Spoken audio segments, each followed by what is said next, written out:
नदीच्या किनारी गोपींनी या कात्यायनी देवीची उपासना केली होती। त्यामुळे अविवाहित मुलामुलींनी या कात्यायनी देवीची उपासना अवश्य करावी असे म्हणतात।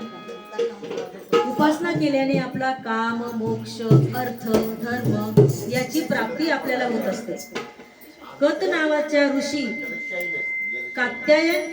ऋषींचा मुलगा कात्यायन याने देवीची उपासना केली होती।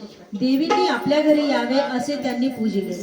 ब्रह्मांनी मग आपल्यातील अंश देऊन महिषासुराच्या विनाशासाठी या देवीला निर्माण केले व तिचे नाव कात्यायनी असे ठेवले। अशा या चंडिकेचा आज आपण जागर करूया। ओम देवे कात्यायने नमः। ओम देवी कात्यायने नमः।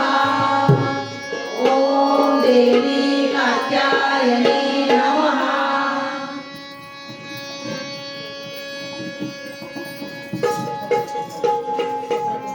वक्रतुंड महाकाय सूर्यकोटि समप्रभ निर्विघ्नं कुरु मे देव सर्वकार्येषु सर्वदा। गुरुर्ब्रह्मा गुरुर्विष्णु गुरुर्देवो महेश्वरा। गुरुर्साक्षात् परब्रह्म तस्मै श्री गुरवे नमः। नमो देवी महादेवी शिवाय सततं नमः।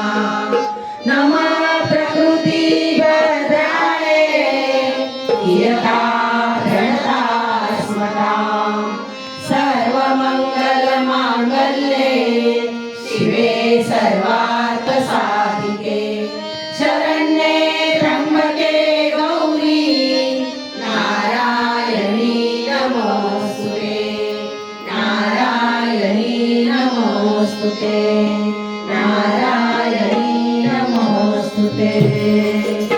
जय जय राम कृष्ण हरि जय जय राम कृष्ण हरि जय जय राम कृष्ण हरि जय जय राम कृष्ण हरि जय जय राम